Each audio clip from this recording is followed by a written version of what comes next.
know how to deal with this problem. As I've specified, none of the current actors controlling the U.S. financial economic management policy is competent. There are competent people in the wings in the U.S. government, but they're not in charge.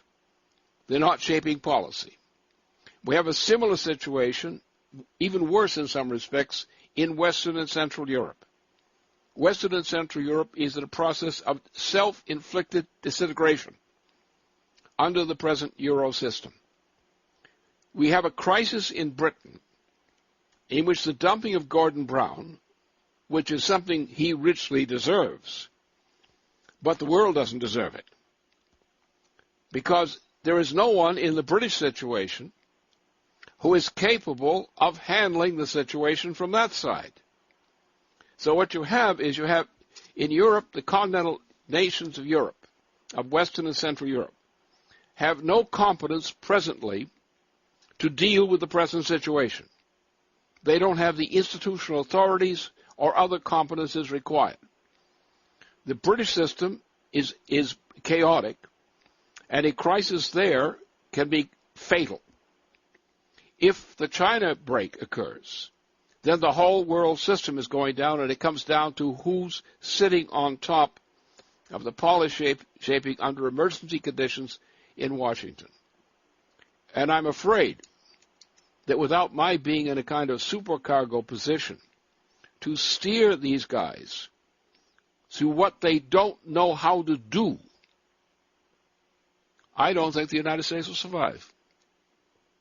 So while people are worried about a lot of things, while the Obama crew is pulling police state Gestapo type operations against our people in the field in reaction to our participation in the Tuesday event, while that's going on, we're the only ones on the scene with my know-how who knows how to steer, advise, and steer leading circles in the United States to deal successfully with this crisis. And, of course, the first thing would be to scrap the whole Obama health care program. Scrap it entirely. No more, no Hitler policies in the United States. We have to go into an emergency reorganization, establish emergency agreements with various governments of the world, put the whole world system overnight in an operation very similar to what happened in March 1st of 1968, to have a sudden instant international agreement freezing the systems of the world under an interim working agreement to maintain stability, to freeze continued payments on certain categories of financial assets, and to create new vehicles of credit, of long-term secured credit by international agreement, which will enable us to immediately reverse the trend toward massive unemployment and reduction in agricultural and industrial production and related infrastructure production in the United States and Europe and elsewhere.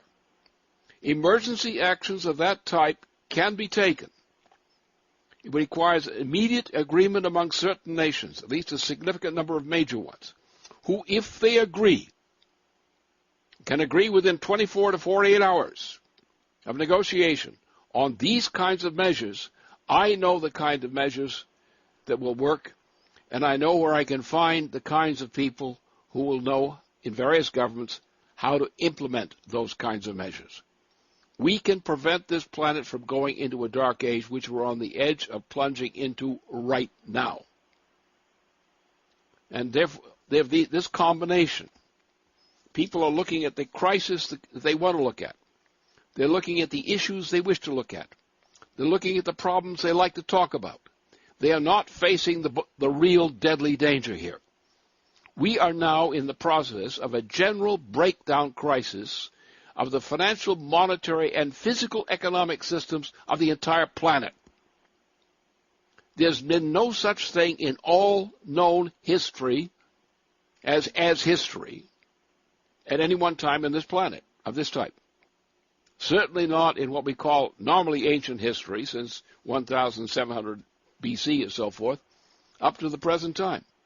There is no precedent in that known history for anything like which is coming down on us right now.